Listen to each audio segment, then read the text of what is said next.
बिस्मिल्लाहिर्रहमानिर्रहीम अस्सलाम वालेकुम। जलालत एक फ़न की तरह है। इंसान को समझ ही नहीं आता कि क्या हो क्या रहा है, कौन बोल रहा है, कैसे समझ रहा है, क्या उनको कोई फ़र्क ही नहीं पड़ता है। इसकी मिसाल ऐसे है कि भरे मजमे में आप बेलिबास हो जाएं और लिबास को उतरने की वजह, शर्म की वजह मुकम्मल उतार कर इसको अपने सर पर रखकर और मुस्कुराते हुए जाएं।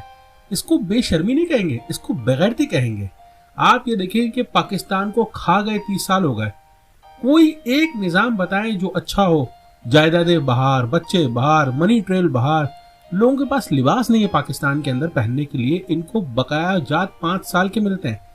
बीबीसी ने टिका कर बेइज्जती की, जवाब तो उनके पास था नहीं। वही मरियम वाली बेशर्मी कि जी हमने जो वही वाला फार्मूला लगाया कि हमने सेहत कार्ड बंद करने के लिए नहीं कहा था, और वो लीक और वॉइस के अंदर हमने फंड्स करने के लिए कहा था। मतलब लोगों की आंख में धूल।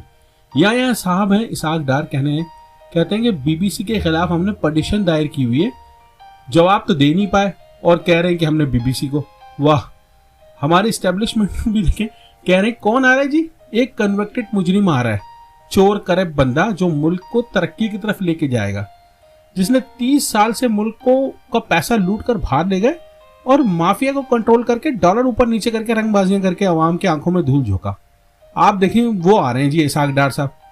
आप देखें कि सबसे पहले तो इनको ऐसा एयरपोर्ट पे इनका यूएसए में इस्तकबाल हुआ, ऐसी इज्जत अफजाई हुई है कि इनको भागना पड़ा। दूसरी जानिब आईएमएफ ने इनकी हवा निकाल दी कि डील कैंसिल। जब तक कोई नई हुकूमत और स्टेबल हुकूमत नहीं आती तब तक के लिए हम किसी किस्म की कोई डील नहीं करते। और ये कहानी ये है इन मौसूफ की कि ये आईएमएफ से बात करने जा रहे थे और यहाँ पर बड़ी फूं फां करके गए थे कि हम आईएमएफ और मैं जानो और आईएमएफ जाने। आईएमएफ ने इनसे डील ये हुई थी और साइन ये हुआ था कि हम सब्सिडी हर सूरत में लेंगे, जो कि आईएमएफ को चाहिए। और ये साहब इनसे सब्सिडी माफ करवाने गए थे महीने और 2 महीने के लिए, क्योंकि नवंबर में आपको पता है हालात चेंज हो जाएंगे और इन्होंने अवाम को टोपी पहनाकर तेल की कीमत को मसनूई तरीके से कम करना है और वाह करवानी है। और जो कि ऐसा बूस्ट होगा बात के अंदर कि हद नहीं, अवाम की तो गले में आ जाएगी।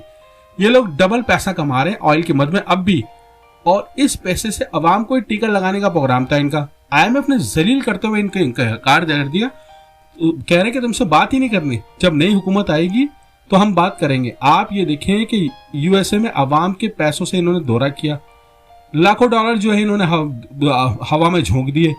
और ये चीज तो आईएमएफ भी देखता होगा कि गरीब मुल्क का वजीर खजाना जो आया हुआ है अचानक बनने वाला, इतनी अयाशी और सब्सिडी लेने आया और अपने मुफाद में कम करवाने के चक्कर में आए हैं। तो इन्होंने सातों दूर बात करने से, इनसे बात करना तो दूर की बात है, इनको दूर से ही इन्होंने इनकार कर दिया, क्योंकि इनको नजर आने लगा था कि नवंबर में हुकूमत जा रही है और पाकिस्तान के हालात घंटों में चेंज हो रहे हैं। देखिए ये काम इमरान खान ने भी किया था और हालात उनके सामने थे। उन्होंने कहा कि जी मैं 150 का पेट्रोल कर दूंगा, इमरान खान ने कहा। आईएमएफ ने इनको मना कि आप ऐसा ना करें, आप ना करें और आप ऐसा ना करें और ना ही कर सकते हैं। इमरान खान ने इसको छोड़ के दूसरा ऑप्शन देखा और वो रूस की तरफ चले गए। और प्यूटन तो वैसे ही इमरान खान का फैन था। फैन मैन क्या होता है, ये तो सारे मफाद होते हैं, मुल्की मफाद। उसका मफाद ये था क्योंकि ये चाह रहे थे कि सारे के सारे जो है एक उसमें यूनिट में आ जाएं सारे ममालिक, और ये मुल्की मफाद होता है। वो 40% तेल देने पर तैयार था, बैठा था बिल्कुल। और 40% का मतलब है 40 से 50 अरब डॉलर की बचत।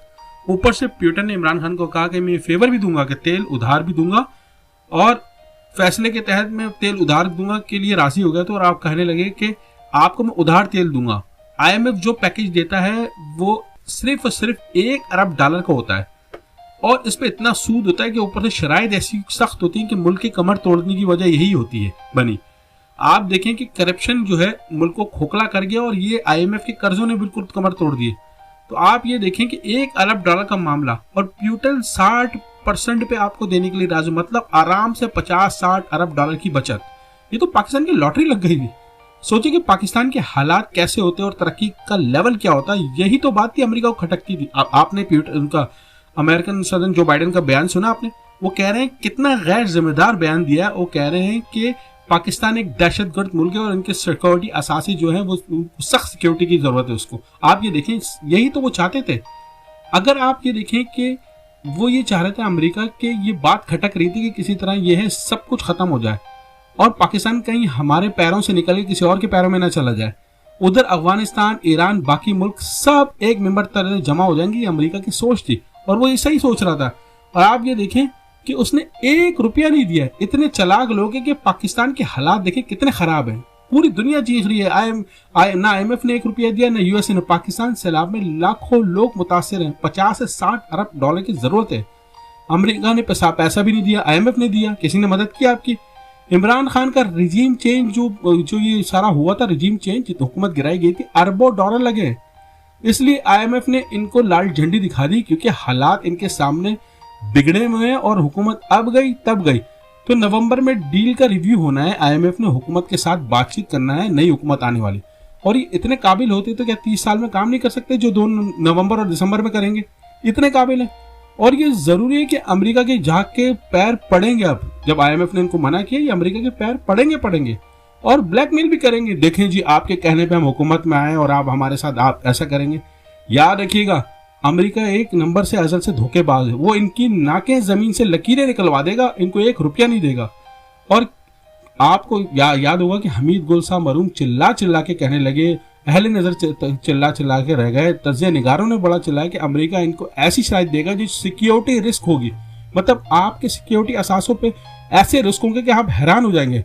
और वही तो हुआ कि अमेरिका चाहता था कि इमरान खान को ना माफ करना, बल्कि पाकिस्तान को ही नहीं माफ करते भाई। ये इस हालात के अंदर आपको समझ में आई कि मरियम का केस माफ, जो इसकी जायदाद दी है वो कह रहे हैं भाइयों की थी, भाई कह रहे हैं बहन की थी, नवाज शरीफ कह रहे हैं कि हाँ, क्या आपको क्या तकलीफ है अगर मेरे असासे मेरी जो है वो जो मेरे एसिड है मेरी तनख्वाह से ज्यादा है।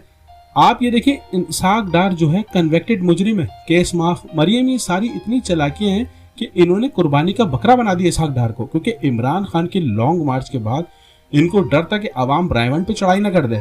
सबाए शहबाज शरीफ के सब बाहर बैठे हैं।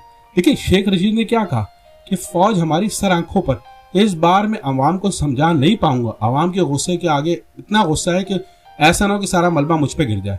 इतना डिप्रेशन में हूं कि कहीं मेरा कोई बयान मेरे खिलाफ ही ना हो जाए। ये हालात में नहीं देख सकता। और इतने डिप्रेशन में शेख रशीद ने बयान दिया है कि इसकी कोई हद नहीं। ओ भाई, मुल्क डूब चुका है और IMF इस दफा शराइत बढ़ा कर देगा। अगला स्टैंड जो होगा, आपके सिक्योरिटी जो होगी, आपकी सिक्योरिटी के जो असासे हैं वो गिरवी रखने की बात होगी। देखा नहीं आपने जो बाइडेन का बयान कितना सख्त था? उससे तो साफ जाहिर है कि वो चाहता क्या है। ये तरीका वारदात होता है। फिर IMF की जंगल में जितने मुल्क बर्बाद हुए हैं, आप जरा जायजा लें, आज तक उठ ही नहीं पाए वो मुल्क। और जी इसाक डार आएगा, वो चोर डाकू माफिया मीजान बैंक से लेकर बड़े बड़े बैंक सूदे और सट्टेबाज वाले में मुलविस हैं। यहाँ देखिए आप, पेपाल जो हमारे अमेजोन और बाकी चीजों के अंदर बड़ा जरूरी है, जिसके जरिए हम पेमेंट कर सके, पाकिस्तान तरक्की होगा, इन लोगों की वजह से नहीं आता वो। और ना ही देखें आप, अजीब सी बात की कि नेटफ्लिक्स की जो पेमेंट है वो हराम है। ऊपर से हाजी सनाउल्लाह अवाम की अवाम के पैसों से सूद जो है, सूद का जो पैसा होता है उससे उम्रा करना सही है। ये तो हाल है मुल्क का। इस स्टेज के बाद आप ये देखें कि मुल्क में 50 अरब डॉलर की जरूरत है इस सैलाब के बाद, जो सैलाब का नुकसान हुआ है, बल्कि इससे डबल कौन देगा? अमेरिका ने मना कर दिया, UAE दे नहीं रहा, चाइना ने आपको लाल झंडी दिखा दी, कोई यकीन करने को तैयार ही नहीं है। इसलिए IMF ने सब कुछ सिरे से ही खत्म कर दिया। वो कहने बात ही नहीं होगी जब तक कोई नई हुकूमत ना है। आप ये देखिए, अगर इमरान खान होता तो ये सारी चीजें, ये सारा मलबा जो IMF पे डालता कि ये तो सारी दुनिया का किया धरा है। आप ये देखिए, इतनी बुजदिली और इतनी नाअक्ली और माकूल है कि आप ये देखें कि ये सब कुछ जो है पाकिस्तान के हिस्से में आया। अल्लाह पाकिस्तान को इन सारे अजाब से बचाए।